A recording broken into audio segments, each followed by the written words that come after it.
Good morning, good evening, good afternoon. Hope you're having a good one. Today we are reacting to a video from Faith, Top 10 Angry Outbursts Caught on Live TV. Let's not waste any time. Let's go ahead and hop in. I'm sure some of these get extremely out of hand. So yeah, let's see what we got going on. Counting down our picks for the top 10 angry outbursts on live TV. Ooh. For this list, we'll be looking at various impassioned and frustrated outbursts from media personalities that were aired on live television. Southwest breeze 10 to 15. Here's a 60. I don't know if that's good enough for you guys. Number 10, frankly just bullshit. In late February 2020, convicted Illinois Governor Rod Blagojevich appeared on CNN to talk with Anderson Cooper. Blagojevich was serving 14 years in prison for soliciting bribes, a sentence later commuted by President Donald Trump on February 18, 2020. Blagojevich is playing up his prison time, referring to himself as a political prisoner and comparing himself to Nelson Mandela. And that is the shocking fact. I just got to stop you. I'm sorry. As someone who's worked in South Africa and saw apartheid, the idea that you are comparing yourself to somebody who has actually been railroaded by an apartheid system is just nuts. Cooper rightfully calls this comparison offensive, but that's not all. As the interview goes on, Cooper grows increasingly resentful and impatient with Blagojevich's statements, and he eventually refers to his alternate universe of facts as bullshit. You do have an obligation to at least admit what you did wrong, and you refuse to do that, and you're creating a whole new alternate universe of facts, and that may be big in politics today, but it's still, frankly, just bullshit. This isn't the first time that Cooper has spoken his mind. Back on Anderson Live, he called the so-called human Barbie a dreadful person and cut the interview short. I try to be really polite to all my guests. I just think you're dreadful, and I honestly don't want to talk to you anymore, so I'm just going to stop. Wow. Number 9, Weatherman's cold response. We all get a case of the winter blues sooner or later. It affects some people worse than others, even the meteorologists. Predicting the weather accurately is a multi-billion-dollar industry that can affect businesses and literally save lives. So there is a lot of pressure on weather forecasters, which might explain why they sometimes snap. In 2018, a Grand Rapids, Michigan meteorologist named Gary Frank let loose on one particularly cold day, venting not as much about the cold weather, but the reactions and expectations of his coworkers for constantly complaining about it. Well, because you guys are dragging me down. You guys keep... Well, every time I get done with the 7-day, you guys are like, oh, gosh, oh. Every time. His sarcastic Price rant is like, includes nope. mimicking his coworkers' disappointed sighs and suggesting maybe he should just misrepresent the weather to be warmer to make everyone happy. It's actually refreshing to see such human moments like this on the news. Doesn't matter what time I come on. 4:30, 5:30, 6:30, and then you expect me to be chipper for 5 straight hours. Man is not having it. He is not happy. Man needs to go find him a new job. He's just, yeah, he needs a new job. Better workplace environment. We'll say that. He needs a better workplace environment. 8, Anchor Untethered. Back in 2009, Drew Smith, a news anchor for SNN News 6 in Sarasota, Florida, had very little patience for poorly worded transcripts. After struggling to get through a story, Smith sighs in frustration and hangs his head in shame. In her will, Smith also intentionally omitted to provide for her spouse and other heirs, including future spouses and children, and other descendants. They will...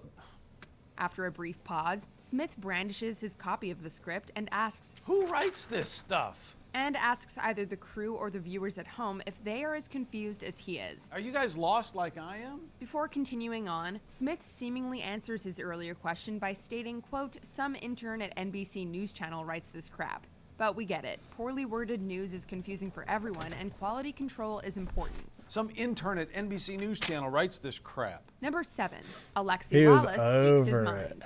Sports commentators aren't one to mince words. If a performance sucks, they're going to tell you about it. And Alexi Lawless, a former soccer star and pundit for Fox Sports, certainly told us about it. It's dark days indeed, but this is a time for leaders to step up. And so to the supposed leaders, I will say this. All right. While covering a match between the Seattle Sounders and LA Galaxy, Lawless unleashes a barrage of insults against the national United States soccer team. Whoa. He singles out specific people, including Tim Howard, Jeff Cameron, and Clint Dempsey, and says that those that he didn't single out, quote, don't even warrant a mention. Tim Howard. Tim, the Belgium game ended 3 years ago. We need you to save the ball now. Jeff Cameron, clean it up or let's get someone who will. Clint Dempsey, yeah, you're a national team legend. Now we need you to be a national team leader. And that's before calling them all, quote, soft, underperforming tattooed millionaires. We don't know if this is tough love or just straight up mean. You're going to continue to be a bunch of soft, underperforming, tattooed millionaires? You are a soccer generation that has been given everything. You are a soccer generation who is on the verge of squandering everything. Number 6, let me talk, Carol. Wow. If this list proves anything, it's that meteorologists are hanging on by a thread. This outburst concerns Chad Myers, a severe weather expert for CNN. Okay, Not so as lower Chad, pressure, but Chad, Camille. Chad, Let me talk, Carol. Translate that for us. I don't know what that means. What does that mean? Well, if you would let me talk. While discussing Hurricane Katrina, anchor Carol Costello interrupts Myers and asks him to clarify the complex and technical terminology that he's using. Myers proceeds to yell, "Let me talk, Carol," and throws his papers on the ground in frustration. Costello and Myers both laugh the incident off, and Myers states that he was just having fun with Costello.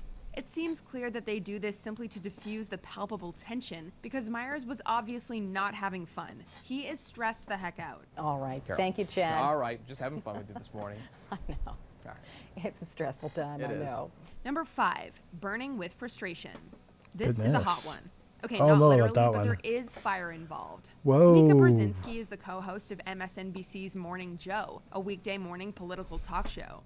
Back in 2007, Brzezinski grew frustrated with the constant coverage of Paris Hilton. Hold on a second. I'm going to make a point. We're not covering this, all right? Yeah, exactly. I'm done with the Paris Hilton story. Just do the news. She attempts to set her news documents on fire, saying, quote, "I'm done with the Paris Hilton story." When her co-anchor takes the lighter away, Brzezinski gets up and throws the papers into a nearby paper shredder. This is my Paris Hilton And story. what a statement.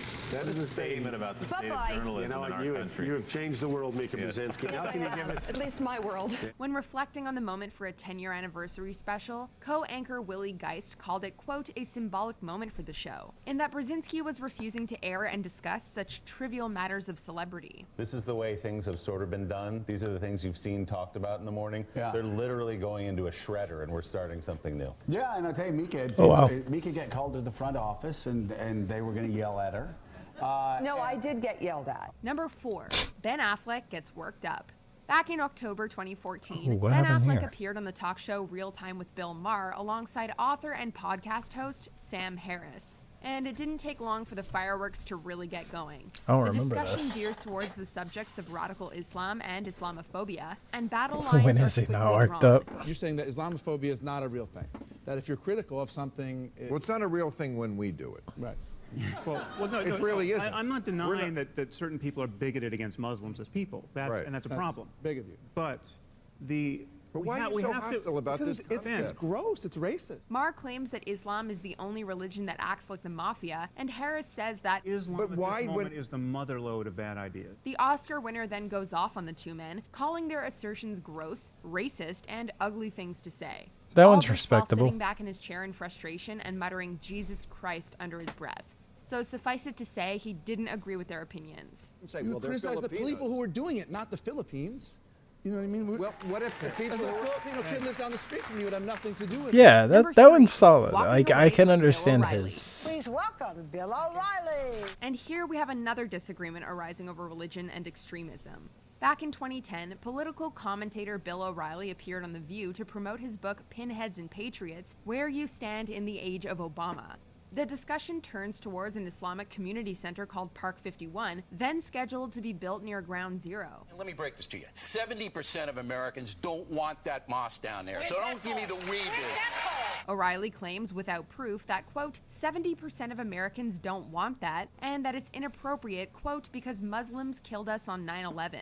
Muslims killed us on 9/11. Whoopi yells, "Oh my God," shoots back in her seat and swears at O'Reilly before she and Joy Behar storm off the set. This is anything but Okay, scripted, I can just understand a that. real impassioned reaction. I don't have any issues with this.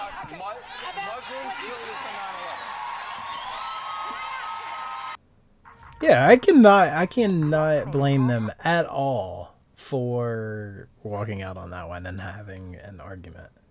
Cannot blame them at all. Versus Dick Oliver. This legendary argument took place on Interesting. July 19th, 2001. Good Day New York 2001. anchorman Jim Ryan is watching a report from Dick Oliver on a landlord-tenant dispute.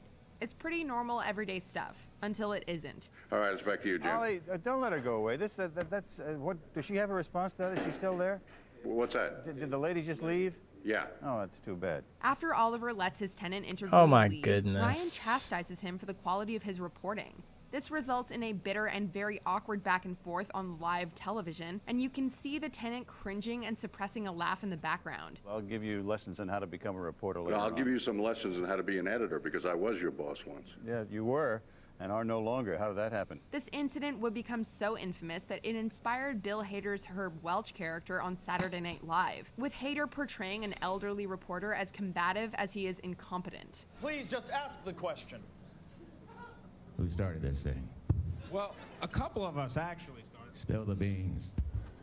Before we continue, be sure to subscribe to Oh, our channel good, bro. and ring the bell to get Make sure you notified guys about go newest and videos. check out You'll Watch have the Mojo. option to be notified for They have occasional lots of really videos good or all of videos them. about If all you're on different your sorts phone, of things. Make sure you go into your settings Also, and while you're switch at on it, while you notifications. are liking their video, Number 1, and Mike Tyson blows go his ahead stack. and Back in subscribe to my 1992, channel Mike as Tyson well. was Watch more of sentenced these to 6 reacts years in videos prison with for us. the rape of 18-year-old Desiree Washington. This topic was brought up years later in 2014 when Tyson was visiting Toronto's CP24 news channel on a promotional tour after meeting with the city's then mayor Rob Ford. First time probably in the history of Toronto where the mayor is bigger than the whole city.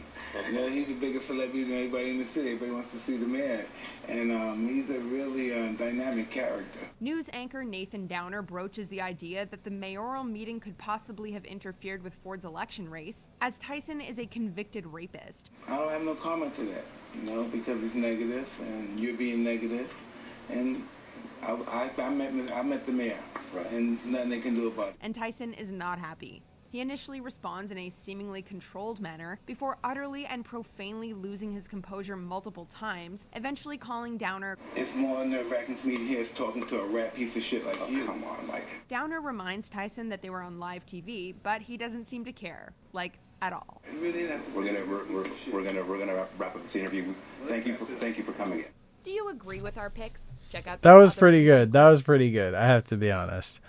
Mike Tyson, he is one man I would never, ever, ever dream of pissing off. Like, no thank you. Would not want to piss him off. Would not want to be there for that. Yeah, not for me. Not for me. All right. Well, you guys let me know which of those moments was your favorite. And that is all for me. And I will see you guys in the next one. Peace.